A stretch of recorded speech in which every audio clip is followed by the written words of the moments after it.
King of Gods. By Fast Food Restaurant, Kabanata 485. Earth Grade Weapon Shadow.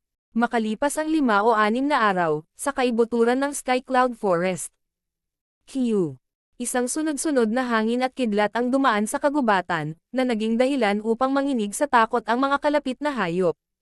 Makalipas ang ilang paghinga, huminto ang sunod-sunod na hangin at kidlat sa tuktok ng isang malaking kalapit na puno. Sa puno, ang isang asol na buhok na kabataan ay huminga ng mahina habang ang pares ng hangin at mga pakpak ng kidlat ay kumupas. Nilaybot ng kanyang kaliwang mata ang buong lugar, hinahanap ang anumang natitirang aura sa malapit.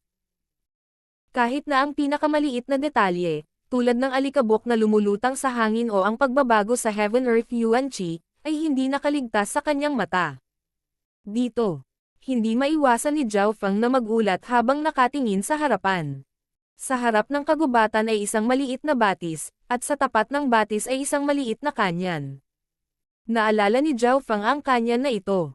Noon, napilitan siyang mawalan ng pag-asa dito nang dumating si Ran Xiaoyuan at isang mag-asawang disipulo at pinatay ang lobo, na nagpapahintulot kay Zhao Feng na makatakas.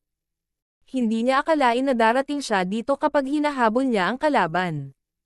Sa nakalipas na ilang araw, hinabol ni Zhao Feng ang Skeletal Division Leader. Ang lakas ng huli ay hindi maarokat, kahit na naiintindihan ni Zhao Feng ang pamana ng Wind Lightning Emperor na dalubhasa sa bilis, nahihirapan pa rin si Zhao Feng na abutin. Kung hindi dahil sa katotohanang nilinang ni Zhao Feng ang mga panimulang yugto ng Wings of Wind and Lightning, matagal na niyang nakalimutan ang Skeletal Division Leader. Sa kabutihang palad, kahit na wala siyang kalamangan sa bilis, pinahintulutan siya ng kanyang God Spiritual ay na mag-lock sa Skeletal Division Leader. Sa kanyang makapangyarihang kaluluwa at mental energy level, ang enerhiya ni Zhao Feng ay nakabawi kaagad. Mauna ka lang, tingnan natin kung hanggang saan pa ang kaya mong takbuhin. Malamig na ngumisi si Zhao Feng habang binuhay niya ang pares ng mga pakpak at lumipad sa ibabaw ng kanyan. Siya ay dumaan sa kanyan at nagpatuloy sa kagubatan. Ang kagubatan ay biglang naging mas madilim at mas misteryoso. Pwede ba ang lugar na iyon? Nanginginig ang puso ni Zhao Feng habang nakatingin siya sa kailaliman ng kagubatan. Sa pamamagitan ng pagsusuri ng kanyang God Spiritual Eye, masasabi niya kung saang direksyon patungo ang Skeletal Division Leader, at ang lugar na iyon ay kung saan kahit si Zhao Feng ay nag-iingat. Kung hindi niya kailangan, hindi siya papasok. Sa ngayon ang pinakamagandang pagkakataon para patayin ang Skeletal Division Leader. Siya ay nasugatan at pagod. Nagpakita si Zhao Feng ng layuning pumatay habang patuloy pa rin siya sa pagpasok. Kasabay nito, sa loob ng maulap na lugar kung saan nakaharang ang paningin.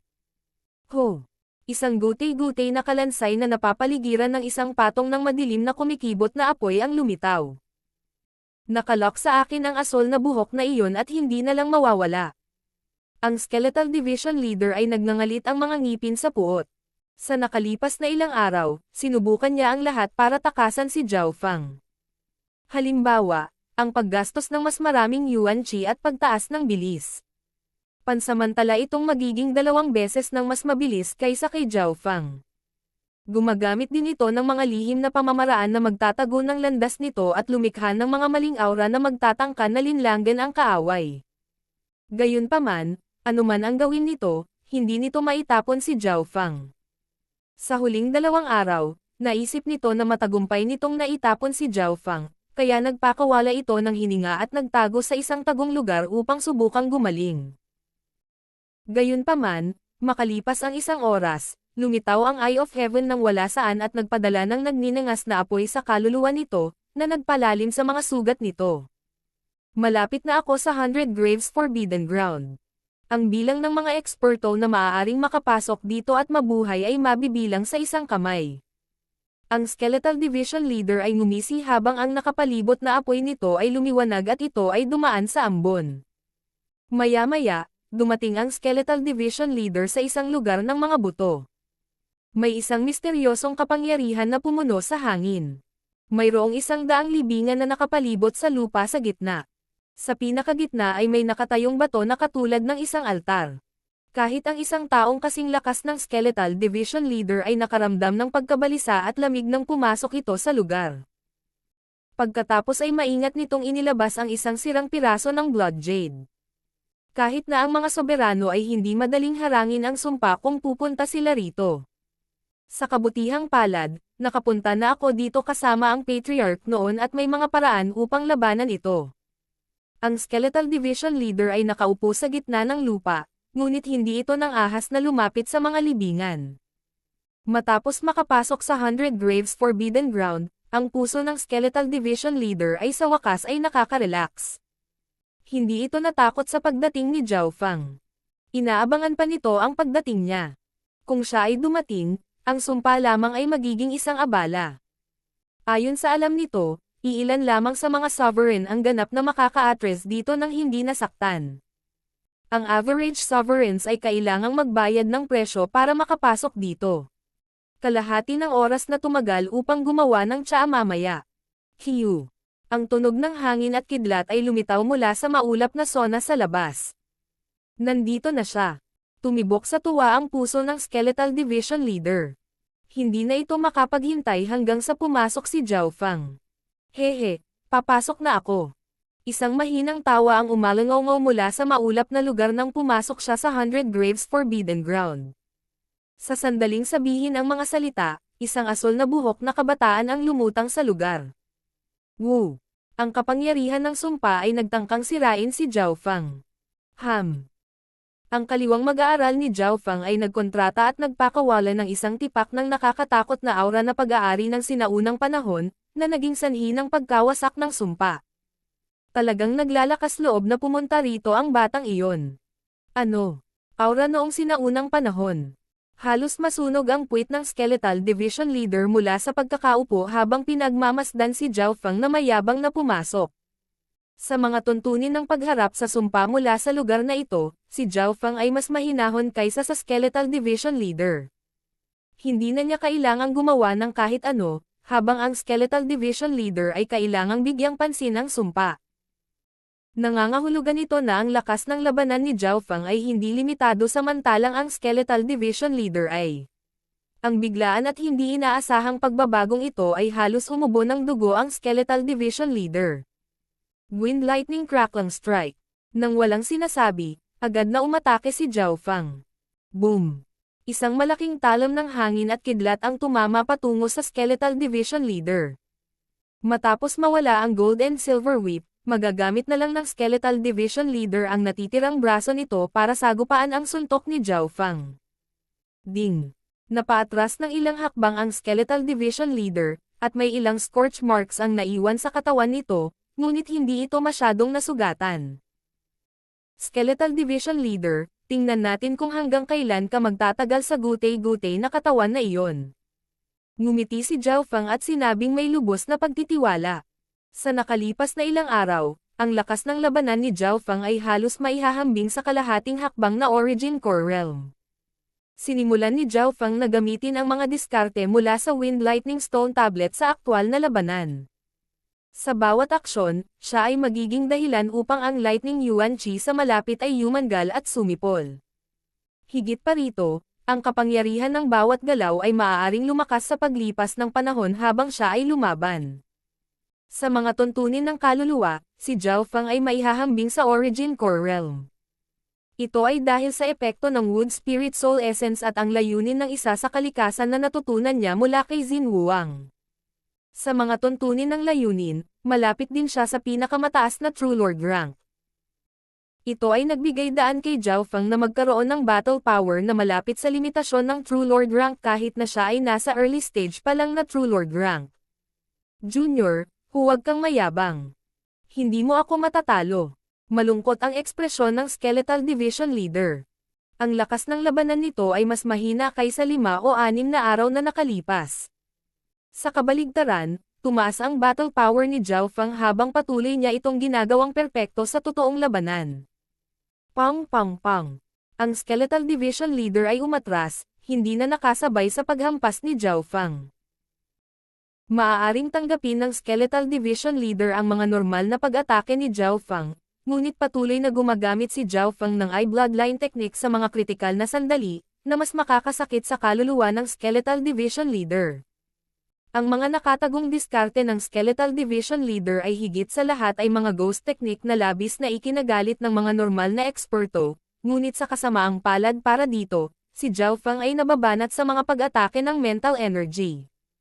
Dahil ang kaluluwa ni Zhao Feng ay halos nasa Origin Core Realm level, ang ilan sa mga kilos ng pagpatay ng Skeletal Division Leader ay walang silbi. Magagamit ko lang ang galaw na iyon pagkatapos. Ang Skeletal Division Leader ay biglang nagngalit ang mga ngipin at naglabas ng isang singsing na ginto at pilak. Sa sandaling iyon, tumaas ng kalahating antas ang aura ng Skeletal Division Leader at naging sanhi ng panginginig ng Heaven Earth Yuan Qi. Ang makapangyarihang aura na ito ay lumampas sa True Lord rank at posibleng maihahambing sa pinakamataas na kapangyarihan nito. Ginagamit ang puwersa ng buhay nito. Bumagsak ang puso ni Zhao Feng at nagbago ang kanyang ekspresyon. Ghostbone Giant Spirit. Ang aura ng Skeletal Division Leader ay ganap na maihahambing sa isang sovereign at ang mga buto nito ay biglang nagsimulang tumubo. Sa loob lamang ng ilang sandali, ang mga buto ng Skeletal Division Leader ay ilang palapag at nakipag-ugnay sa itim na apoy. Sa harap nito, si Zhao Feng ay tila isang bata. Higit pa rito, ang gutay-gutay na katawan ng Skeletal Division Leader ay tila sumanib sa lupa sa ilalim niya at sumipsip ng isang kapangyarihan na ginamit nito upang makabawi. Mamatay. Napakaganda ng aura ng Skeletal Division Leader. Ang bawat kilos nito ay tila sentro ng mundo. Sa ilalim ng estadong ito, dumobol ang lakas ng labanan nito at maaari nitong mapatay ang pinakamataas na True Lord rank sa isang hit. Kahit na dumating si Elder Bai, malamang na hindi niya maharangan ang isang suntok mula sa Skeletal Division Leader. Nakakatakot na kapangyarihan. Si Lu Tianyi mula sa Pure Moon Spiritual Sect ay nasa antas na ito lamang. Nanginig ang puso ni Zhao Feng. Sa kritikal na sandaling ito, hindi siya umatras. Isang bahid ng pagkabaliw ang lumitaw sa kanyang mga mata habang ang linya ng dugo sa kanyang buong katawan ay nagsimulang manginig sa pananabik, na naging kulay asol na nakakapanghina ng buto. Ice Imperial Spear. Pinagsalikop ni Zhao Feng ang kanyang mga kamay at lumitaw ang isang transparent na anino ng Ice Imperial Spear. Weng. Tila nanginginig ang hangin habang ang hindi maipaliwanag na lamig ay nagsimulang mag-freeze sa lugar. Hindi maganda. Paano ito posible? Ang anino ng isang Earth-grade na sandata. Ang nakakatakot na suntok ng Skeletal Division Leader ay nagsimulang bumagal at nag-freeze matapos itong masuntok. Nagsimula itong sumigaw. Lumitaw ang gulat at takot sa mga mata nito habang pinapanood si Zhao Feng na umiikot sa kanyang bloodline power at ipinatawag ang Ice Blue Spear Shadow. King of Gods, Kabanata 486. Soul Slave. Sa panahong nagpanik ang Skeletal Division Leader, ganap na pinaikot ni Zhao Feng ang kanyang bloodline power at itinulak ang kanyang mga palad pasulong. Shoo! Ang anino ng Ice Imperial Spear ay nagradiated ng sinaunang marilag na aura na tila umaabot sa walang limitasyong yelo. Basag. Ang hindi kumpletong Earth-grade na sandata ay sum-iris sa pag-atake ng Skeletal Division Leader ng madali at nagpatuloy pasulong, pinalamig ang katawan nito.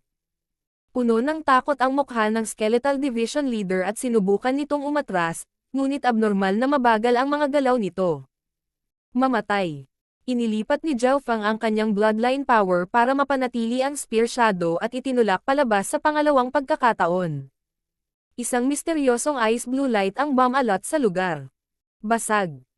Ang huling natitirang braso ng Skeletal Division Leader ay agad na nagyelo, nagkapira-piraso. Sa mga sandaling ito, nawalan na ito ng dalawang braso at may katawan at binti lamang. Tumigil ka, hindi mo magagawa ito. Nang magsimulang mag-freeze ang Skeletal Division Leader, ang mga eye socket nito ay nagdulot ng takot. Gumamit ito ng isang lihim na pamamaraan upang mas maipit ang puwersa ng buhay nito. Sinubukan ni Zhao Feng ang kanyang makakaya upang ipagpatuloy ang pagpapanatili ng anino ng sibat, ngunit ito ay nagiging hindi matatag. Ang pakiramdam ng kanyang kapangyarihan drainang ay lubos na halata. Hindi ko mapanatili ng matagal. Habang lumilipas ang panahon, bababa ang kontrol ko rito. Shua. Bahagyang ngumiti si Zhao Feng at itinigil ang kanyang bloodline, binawi ang Ice Blue Spear Shadow. Wind Lightning Destruction. Nagpalabas si Zhao Feng ng makikinang na liwanag ng hangin at kidlat, na pinalapot ito sa isang bola. Woo! Ang bola ng hangin at kidlat ay biglang sumabog, na nagpadala ng mga alon ng hangin at kidlat sa 100 yarda. Sa pamamagitan ng isang pagsabog, ang nagyelo na katawan ng Skeletal Division Leader ay sumabog sa mga libingan sa ibaba. Ang pag-ataking ito ay halos maputol ang Skeletal Division Leader. Ikaw, maaari ka bang magkaroon ng hindi kumpletong Earth Grade item? Halos mabali ang mga buto ng Skeletal Division Leader at sinubukan nitong magpumiglas. Ito ay lubos na natigilan. Kung nagamit ni Zhao Feng ang Earth Grade Weapon Shadow sa pangatlong beses, sapat na iyon para patayin ito. Gayunpaman, hindi ito ginawa ni Zhao Feng, sa halip ay binawi ang kanyang bloodline power. Sa totoo lang, kayang gawin ni Zhao Feng ang pangatlong suntok kung gugustuhin niya, ngunit maubos nito ang kanyang bloodline power. Shua. Ang figure ni Zhao Feng ay kumislap at dumapo sa mga libingan kung saan niya binasag ang kanyang paa sa ibabaw ng ulo ng Skeletal Division Leader. Brat, gawin mo ang gusto mo. Kung gusto mo akong patayin, gawin mo na. Bagamat ang Skeletal Division Leader ay nakaramdam ng labis na kahihiyan at galit, hindi siya masyadong nagpumiglas. Siya ay lubos na natalo kay Zhao Feng. Nang lumitaw ang anino ng Earth Grade na sandata, napagpasyahan ang nanalo. Maliban kung ito ay isang soberano sa kanilang pinakamataas na estado, walang sino man ang makakaharap sa gayong kapangyarihan. Hindi ko kayang bitawan ito ng ganoon kadali. Kinusat ni Zhao Feng ang kanyang mga mata at pinagmasdan ang katawan ng ginto at pilak na katawan ng Skeletal Division Leader. Alam ni Zhao Feng kung gaano katigas at kalakas ang mga butong ito. Ito ang katawan ng isang sovereign, isang taong nakatanggap ng mga pag-atake mula kina Elder Bai at Kang Yuyo ng direkta. Iniisip ni Zhao Feng kung gagawin o hindi ang Skeletal Division Leader na ito bilang isang skeleton ghost corpse. Kahit na hindi niya ginawa, ang tumpok ng mga buto na ito ay isang magandang material para sa paggawa ng mga bangkay ng multo. Ito ang dahilan kung bakit hindi inatake ni Zhao Feng ang Skeletal Division Leader sa ikatlong pagkakataon gamit ang Earth Grade na sandata. Skeletal Division Leader, sa kasalukuyan ay mayroon kang dalawang pagpipilian. Ang una ay ang mamatay at maging material para sa aking mga bangkay ng multo, ang pangalawa ay ang maging alipin ko. Si Zhao Feng ay napakaprangka. Ikaw, walang hiyang brat. Ang Skeletal Division Leader ay umungal at nagpupumiglas, ngunit ang paa ni Zhao Feng ay nasa ulo nito. Isang pag-iisip lang ang kailangan para mapatay ni Zhao Feng ang Skeletal Division Leader. Ang lakas ng labanan ng Skeletal Division Leader ay wala pa sa 10% ng pinakamataas nito, kaya hindi ito nakatiis. Hindi parang ayaw ng Skeletal Division Leader na gumamit ng lihim na pamamaraan o tumakbo, ngunit sa sandaling naisip nito ang nakakatakot na bloodline ng mata ng kalaban at ang kanyang katatagan sa mental energy, ang Skeletal Division Leader ay nakaramdam ng kawalan. Ang God Spiritual Eye ni Zhao Feng ay nakalak sa Skeletal Division Leader. Kung ang huli ay gumawa ng anumang kahinahinalang paggalaw, gagamit siya ng Eye Fire at agad na tatapusin ang buhay nito. Alam din ito ng Skeletal Division Leader. Junior, hindi ako naniniwala na gagamitin mo ang katawan ko sa paggawa ng mga bangkay. Alam mo ba ang unang bagay tungkol sa mga bangkay ng multo? Ang Skeletal Division Leader ay sumuko sa pakikibaka at isang bahid ng tuso ang lumitaw sa mga butas ng mata nito. Nakipag-usap ito gamit ang huling bagay na may halaga kay Zhao Feng. Sinabi ni Zhao Feng na gagamitin niya ang katawan ng Skeletal Division Leader kung ito ay mamatay at tinanong siya ng Skeletal Division Leader tungkol dito. Kung mali ang pahayag na ito, hindi ito papatayin ni Zhao Feng ng ganoon kadali, walang handang pumatay ng isang soberano ng ganoon. Shua! Shua!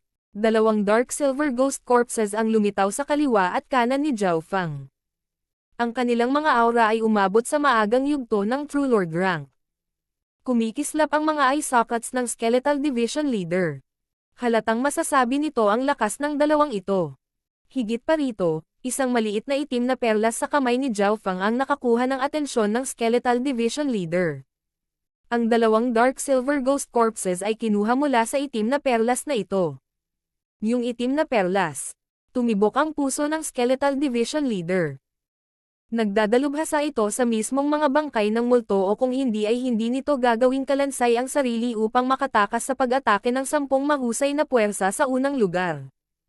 Isa ito sa mga nangungunang espesyalista sa larangang ito sa buong Azure Flower Continent. Ang 10,000 Ghost Pearl ay isang sagradong bagay mula sa 10,000 Ghost Emperor, at ang aura ng perlas lamang ang nagpabilis ng tibok ng puso ng Skeletal Division Leader. Sa pagmamasid sa perlas, nakaramdam ito ng pagnanasang yumuko. Limitado ang pasensya ko. Mamatay ka o maging alipin ko. Naiinip na sabi ni Zhao Fang. Ang kanyang ekspresyon ay hindi inarte para gawin ito. Talagang gusto lang niyang tapusin ang negosyong ito at bumalik sa Canopy Great Country. Ang mga mata ng Skeletal Division Leader ay tumingin sa kaliwang mata ni Zhao Fang at sa 10,000 Ghost Pearl. Ang God's Spiritual Eye ay ginawang maingat at walang magawa ang Skeletal Division Leader, habang ang 10,000 Ghost Pearl ay nagbigay sa kanya ng hindi mapigil ang kasakiman. Kung hindi ako naging alipin, tiyak na mamamatay ako. Kung sasang-ayon ako, may kaunting pagkakataon na maibabalik ko ang mga bagay-bagay sa hinaharap, at ang perlas na iyon ay magiging akin. Sa wakas ay gumawa ng desisyon ang Skeletal Division Leader. Nahuli ng 10,000 Ghost Pearl na nasa kamay ni Zhao Fang ang Skeletal Division Leader. Sa ilang daang taon nitong karanasan, hindi pa ito nakakita ng Ghost Dao item sa antas na ito. Marahil ay walang ibang bagay na katulad nito sa buong kontinente. Kung maaari itong mag-counterattack sa hinaharap at magtagumpay, kung gayon ang mga gantimpala ay hindi masusukat. Pumapayag akong maging alipin mo, ngunit kailangan mong pumayag na magkaroon ako ng sariling isip. Pumayag naman ang Skeletal Division Leader. Sige. Pinag-isipan ito ni Zhao Fang bago pumayag. Mayroong dalawang paraan upang alipinin ang Skeletal Division Leader. Ang una ay gawin itong bangkay ng multo at sirain ang isip nito. Mawawalan ito ng kontrol sa kanyang katawan. Ang pangalawa ay ang kontrolin ang Skeletal Division Leader at, kahit na magkakaroon ito ng sariling kamalayan, susundin nito si Zhao Fang dahil sa banta sa buhay nito. Tiyak na hindi sasang-ayon ang Skeletal Division Leader sa unang paraan at mas pipiliin niyang mamatay sa halip. Kung ito ay naging ghost corpse ni Zhao Fang nang walang sariling kamalayan, iyon ay mas masahol pa sa kamatayan. Hindi bababa sa nagkaroon ito ng kaunting pag-asa sa pangalawang paraan. Halimbawa, kung namatay si Zhao Fang, magiging malaya ang Skeletal Division Leader. Sa makatuwid, ang pangalawang paraan ay mapanganib at kinakailangan ang gumagamit na maging malakas. Pagkatapos ng lahat, ang Skeletal Division Leader na ito ay isang sovereign at kilala sa pagiging tuso nito. Kung ang isang normal na dalubhasa ay aalipinin ito, sila ay papatayin sa loob ng ilang minuto. Kahit na ang pangalawang paraan ay mas mapanganib, ang isang alipin na may katalinuhan ay higit na kapakipakinabang kaysa sa isang walang. Alam ni Zhao Fang ang mga kalamangan at kahinaan, kaya pumayag siya ng walang pag-aalinlangan. Tiwala siya sa kanyang lakas at naniniwalang kaya niyang kontrolin ang Skeletal Division Leader. Pagkaraan ng ilang sandali ng pahinga, umupo si Zhao Fang sa harap ng Skeletal Division Leader at inipon ang kanyang kapangyarihan sa mata. Umupo sa tabi niya ang munting pas ang magnanakaw at pinagmasdan ang Skeletal Division Leader, habang ang dalawang Dark Silver Ghost Corpses ay nakatayo sa kaliwa at kanan ng huli. Ang pulang apoy sa Skeletal Division Leader's eye sockets ay lumabo habang ito ay bumantong hininga sa kanyang puso. Ang junior na ito ay higit sa maingat. Makalipas ang isang oras, matagumpay na pinagsama ni Zhao Fang ang Dark Heart Seed sa kaibuturan ng kaluluwa ng Skeletal Division Leader. Itong Dark Heart Seed ay iba sa isa sa lintong. Noong nakaraang pagkakataon, pilit na inilagay ni Zhao Fang ang kanyang Dark Heart Seed sa isip ni Lintong at, kung lumaban siya ng sobra, maaari na siyang mamatay. Sa pagkakataong ito, tumulong ang Skeletal Division Leader na ilagay ang Dark Heart Seed sa kaibuturan ng kaluluwa nito. Higit pa rito, ang Dark Heart Seed sa pagkakataong ito ay naperpekto at nagkakahalaga kay Zhao Fang ng ilang dosenang beses na mas maraming enerhiya kaysa sa huling pagkakataon. Nangangahulugan ito na ang kapangyarihan ay mas malakas. Ang paraan ng kontrol na ito ay nagsasangkot ng Dao ng kaluluwa at ginagamit sa isang bloodline ng mata. Ito ba ay ang Dark Eye Forbidden Page? Natakot ang Skeletal Division Leader ngunit hindi nakatiis. Sa kabaligtaran, kinailangan pa nitong tulungan si Zhao Fang. Alam na alam ng Skeletal Division Leader kung gaano kalakas ang Darkheart Seed. Para itong bomba na anumang oras ay maaaring sumabog. Hindi masama. Tinanggaw ni Zhao Fang ang kanyang ulo bilang kasiyahan. Ang Darkheart Seed sa pagkakataong ito ay napakalakas at maaaring kunin ang buhay ng Skeletal Division Leader anumang oras na gusto niya. Kahit na nakabawi ako pabalik sa aking pick, ang pagkakataon na masira ko ang diskarteng ito ng tahimik ay mas mababa sa 10%. Napakapangit ng ekspresyon ng Skeletal Division Leader habang nakahiga ito sa sahig. King of Gods, Kabanata 487. Paghuhukay ng libingan. Sa loob ng 100 Graves Forbidden Ground, umupo si Zhao Fang sa mga bunten ng buto at nabawi ang kanyang Yuan Qi. Dahil sa kanyang malakas na mental energy, ang kanyang source of true spirit ay napalitan sa loob ng kalahating araw, at ito ay talagang mas malakas kaysa dati. Kung ikukumpara doon, mas mabagal ang kanyang eye bloodline power recovery speed. Ang pagpapanatili ng sandata anino ay nangangailangan ng labis na pinsala sa aking kadugo. Hindi ito gagaling kung walang ilang araw na pahinga. Ipinikit ni Zhao Fang ang kanyang mga mata at naramdaman ang Ice Imperial Spear sa kanyang katawan. Ang kasalukuyang estado ng Ice Imperial Spear ay kakaiba, ito ay natutulog. Higit pa rito, hindi lahat ng Earth Grade ay maaaring mag-transform sa isang likido at sumanib sa katawan. Dahil sa espesyalidad ng Ice Imperial Spear, ang likidong anyo na ito ay lubos na nauugnay sa mga batas ng tubig. Dahil dito kaya nagamit ni Zhao Fang ang aura at kapangyarihan ng Ice Imperial Spear. Kahit na ang isang aktwal na sovereign ay hindi makokontrol ang Ice Imperial Spear. Ang mga armas na Earth Grade ay nahati sa mga tier tulad ng lahat ng iba pa, at para mapanatili ng Purple Saint Partial Spirit ang Ice Imperial Spear, tiyak na hindi ito isang pangkaraniwang Earth Grade na armas. Pagkalipas ng 2 araw, halos bumawi na ang eye bloodline power ni Zhao Fang. Sa kabilang banda, ang Skeletal Division Leader ay nakahiga pa rin sa lupa at dahan-daang sinisipsip ang hangin ng kamatayan sa loob ng 100 Graves Forbidden Ground para gumaling. Masyadong mabagal. Nagsalubong ang mga kilay ni Zhao Fang. Kailangan niyang bumalik sa Canopy Great Country. Nagsalita ang Skeletal Division Leader sa mapait na tono. Pinagpira-piraso ninyong lahat at kinailangan kong gamitin ang aking puwersa sa buhay. Kakailanganin ko ng hindi bababa sa 1 taon o 2 para ganap na mabawi sa ilalim ng normal na mga sitwasyon, ngunit maaari akong makabawi ng maraming beses ng mas mabilis sa 100 Graves Forbidden Ground. Binuksan ni Zhao Fang ang kanyang God Spiritual Eye at siniyasat ang estado ng Skeletal Division Leader. Napakatigas ng katawan ng Skeletal Division Leader at kayang tiisin ang halos anumang pag-atake ng sinuman sa ilalim ng Origin Core Realm. Gayunpaman, kapag nabali ang mga buto nito, magiging napakabagal na makabawi. Bibigyan pa kita ng 10 araw. Tinansya ni Zhao Fang na sapat na ang 10 araw para ibalik ng Skeletal Division Leader ang lahat ng buto nito. Sinabi rin ni Zhao Fang sa maliit na pas ang magnanakaw na ibalik ang putol na kamay. Meow meow. Ang maliit na pas ang magnanakaw ay nag-aatubili na ibinigay ang braso at ang ginto at pilak na latigo pabalik sa Skeletal Division Leader. Pagkatapos ng lahat, ang Skeletal Division Leader ay alipin ni Zhao Fang at mas makakatulong sa kanya kung mas malakas ito. Natahimik si Zhao Fang bago kumuha ng isang patak ng Elixir of Life. Agad na nagliwanag ang mga mata ng Skeletal Division Leader nang makita ang patak. Hindi ko akalain na magkakaroon ka ng isang maalamat na bagay tulad ng Elixir of Life. Bagamat hindi gaanong mapagaling ng elixir ang aking mga buto, maibabalik nito ang pundasyon ng aking buhay, at kapag gumaling na iyon, tataas ang bilis ng aking paggaling. Tuwang-tuwa ang Skeletal Division Leader nang matanggap nito ang Elixir of Life. Nagsimulang tumaas ang aura nito pagkaraan ng ilang sandali. Tumanggaw si Zhao Fang. Kung magpapatuloy ito, ang mga pinsala ng Skeletal Division Leader ay gagaling sa loob ng kalahating taon at ito ay lalakas pa.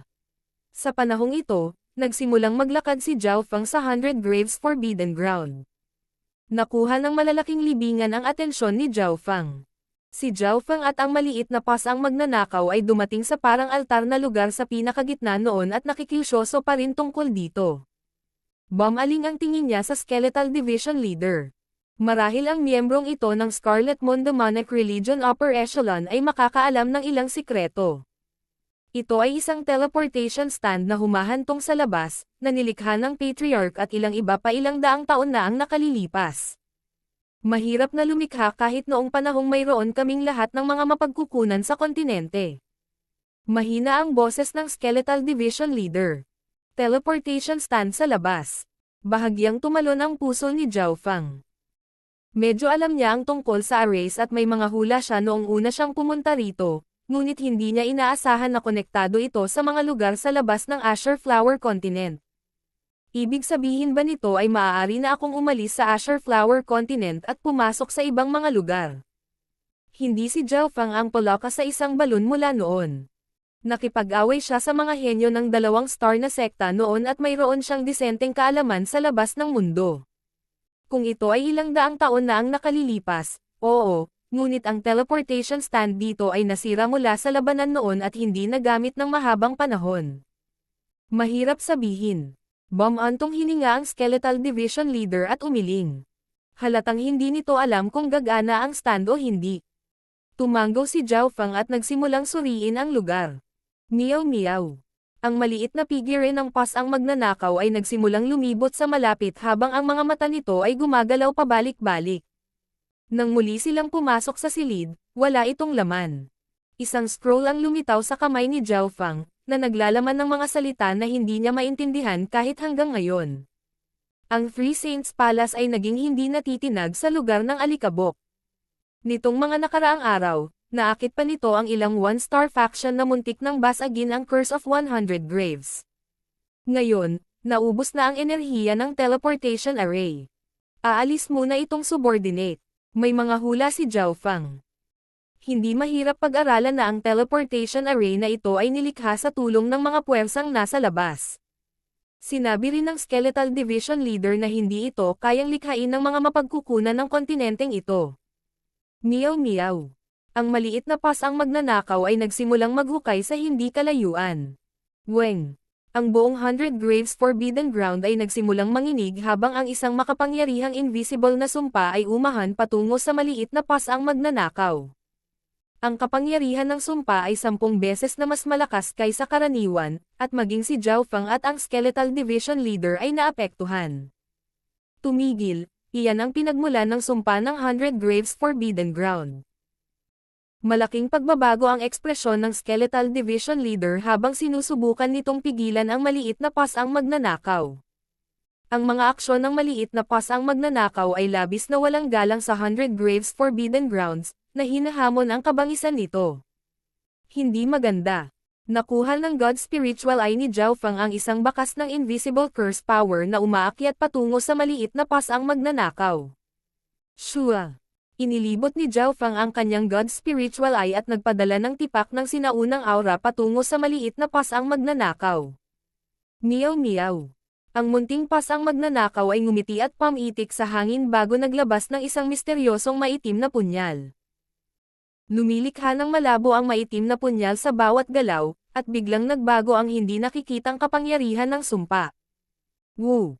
Ang misteryosong punyal ay nanginginig at tila kumikinang sa dilim na bumubulong sa malamig na garalgal na tono. Sa sandaling iyon, isang hindi mailarawang mahiwagang kapangyarihan ang bumaba at ginawang gabi ang araw. Lahat ng kapangyarihan ng sumpa sa lugar na ito ay sumisigaw at naglahon ng ito ay malapit na. Gabi. Binabaliktad ang mga batas ng kalikasan. Maaari bang ang dagger na iyon ay isang maalamat na bagay ng Dao of Assassination? Bamuka ang bibig ng Skeletal Division Leader at hindi nito masabi kung ano ang nangyayari. Meow meow. Itinusok ng munting pas ang magnanakaw ang punyal sa lupa at ginamit ito bilang pala habang patuloy itong naghuhukay. Parehong natigilan si Zhao Fang at ang Skeletal Division Leader. Ano ang kasaysayan ng pasang ito? Paano ito magiging handa na sundin si Zhao Fang ng may katalinuhan? Hindi maintindihan ng Skeletal Division Leader ang munting pasang magnanakaw. Ito ay likas na nadama na parang ang munting pasang ito na magnanakaw ay isang sorrow na nabuhay ng hindi mabilang na mga taon at alam ang higit pang mga bagay kaysa dito. Shua! Sa sandaling ito, lumapit si Zhao Feng sa tabi ng maliit na magnanakaw na pusa. Ang God's Spiritual Eye at ang aura ng mahiwagang punyal ay maaaring magpa-atres maging ang mga multo at mga Diyos. Wu! Ang misteryosong punyal ay tila naramdaman ang pagkakaroon ng God's Spiritual Eye at bahagyang umungol. Mukhang hindi nito tinanggihan si Zhao Feng, ngunit nag-iingat ito sa kanya. Maaaring mas misteryoso pa ang punyal na ito kaysa sa Ice Imperial Spear. Hulaan ni Zhao Feng sa kanyang puso. Bumalik sa Purple Saint Treasured Palace, ang maliit na pas ang magnanakaw ay gumamit ng hindi mabilang na mga pamamaraan upang sa wakas ay makuha ang misteryosong punyal na ito, at naaalala pa rin ni Zhao Feng ang takot at gulat ng Purple Saint Partial Spirit. Meow meow. Tumawa ng masama ang maliit na pas ang magnanakaw at sinenyasan si Zhao Feng na tumulong. Ayos lang. Nagkibit balikat si Zhao Feng at naglabas ng sandata at nagsimula na ring maghukay. Paano? Paano ka naging napakawalan, Jia? Nagulat ang Skeletal Division Leader, ngunit pagkatapos ay sinubukan nitong bumangon at maghukay din. Gayunpaman, hindi nito magawa dahil hindi pa ganap na gumagaling ang mga buto nito, kaya masigasig na naghuhukay ang pusa at tao. Tuk! Tuk! Hindi nagtagal ay hinukay ang isang libingan, na nagsiwalat ng isang malakristal na itim na kabaong. Iyan ay isang kabaong nagawa sa Mystic Yin Black Crystal Stones, na naglalaman ng Heaven Earth Air ng Mystic Yin. Matagal na silang extinct sa kontinente at bihira kahit sa labas ng lugar. Alam ng Skeletal Division Leader na itong Mystic Yin Black Crystal Stones ay pinagmumulan ng enerhiya para sa mga sumpa. Kung titingnang mabuti ang loob, mayroong isang kalansay na nagliliwanag ng malakas na kapangyarihan at napanatili ng maayos. Kawili-wili. Ang aura mula sa mga buto na ito ay hindi nawala pagkatapos ng maraming taon at mayroon pa ring natitirang aura ng kaluluwa. Dahil ba ito sa Mystic Yin Black Crystal Stones?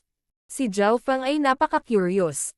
Sa pamamagitan ng kanyang God's Spiritual Eye, masasabi niya na ang mga butong ito ay may aura na katulad ng kanyang mga bangkay ng multo. Kunin mo. Isang itim na perlas ang lumitaw sa kamay ni Zhao Feng na nagpadala ng kulay abong-ambon, kinuha ang mga buto. Kalokohan, iyon ay True Lord Rank Ghost Corpse material. Ang kalapit na Skeletal Division Leader ay umungal sa puso nito na ayaw. Alam nito na ang 100 Graves Forbidden Ground ay nilikha gamit ang mga katawan ng 100 True Lord Ranks upang lumikha ng napakalakas na sumpa. Hehe. Maghukay ka pa. Tumawa si Zhao Feng.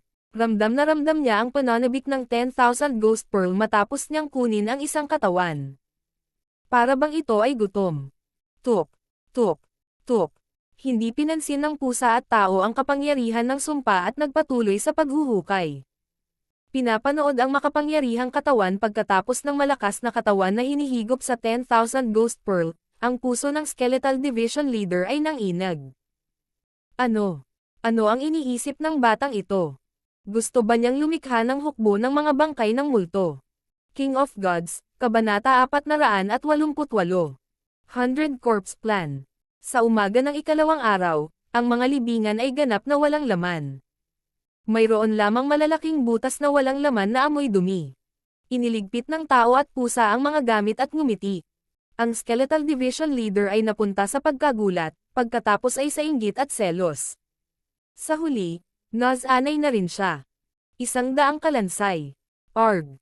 100 perpektong napreserbang True Lord Rank Skeleton na itinago sa Mystic Yin Black Crystal Stone Coffins. Ang bawat isa sa kanilang mga aura ay hindi pa nawawala. Sigaw ng Skeletal Division Leader sa puso nito. Sa kasamaang palad, ang taong tumanggap ng lahat ng magandang kapalarang ito ay hindi mismo.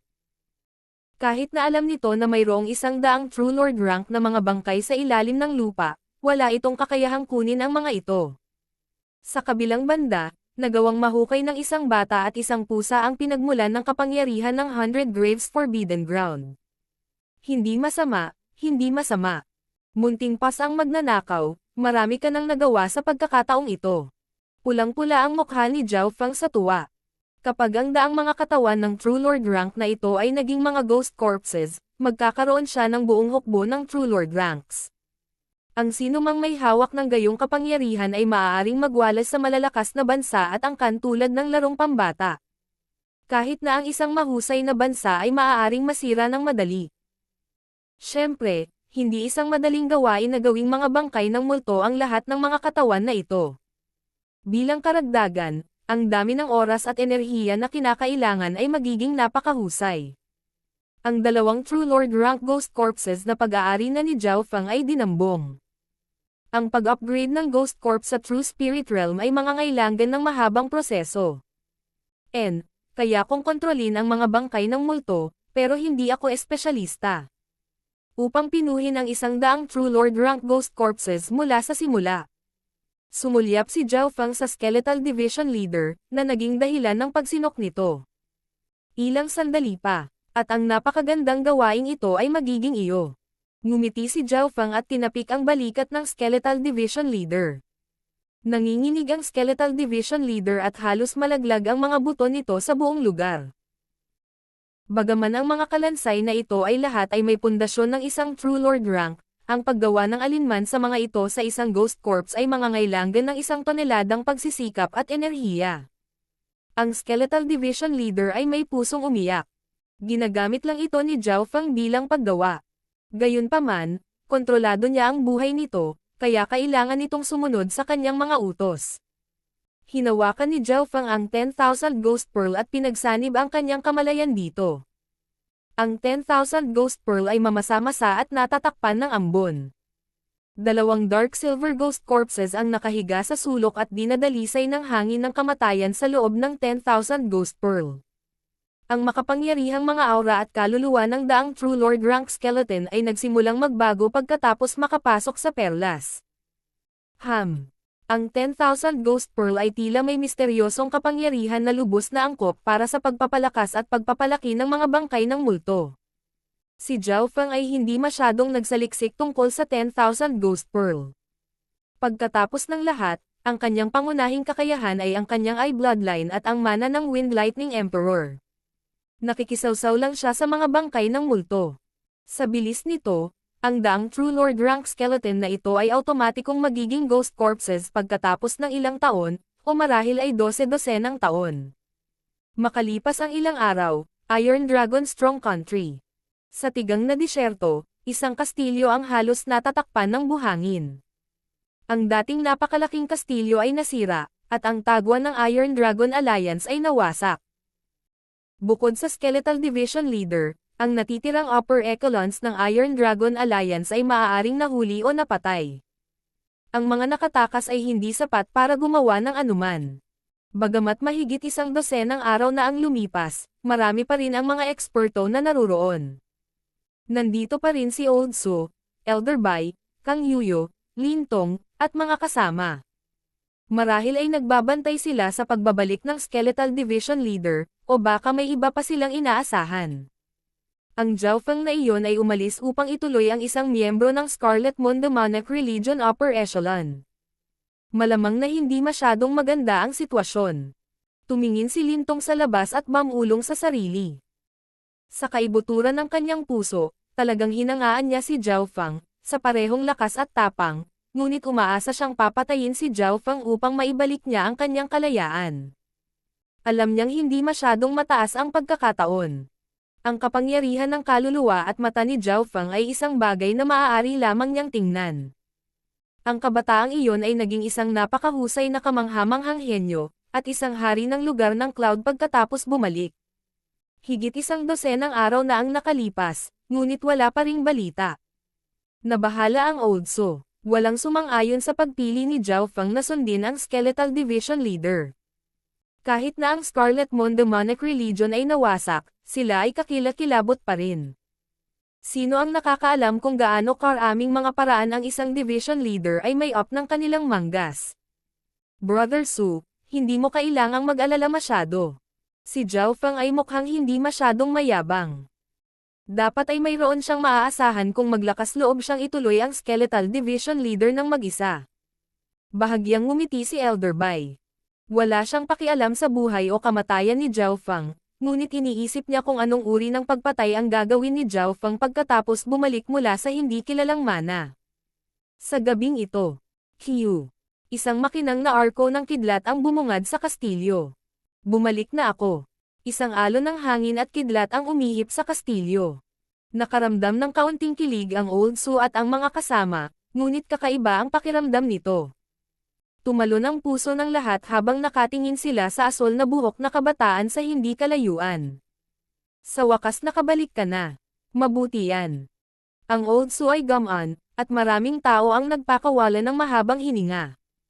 Walang umaasa na pinatay ni Zhao Fang ang Skeletal Division Leader. Ito ay isang sorpresa na maaari siyang bumalik ng buhay. Higit pa rito, mukhang hindi nasaktan si Zhao Fang, pagod lang. Chapter Leader, sa wakas nakabalik ka na. Nag-alala kami sayo.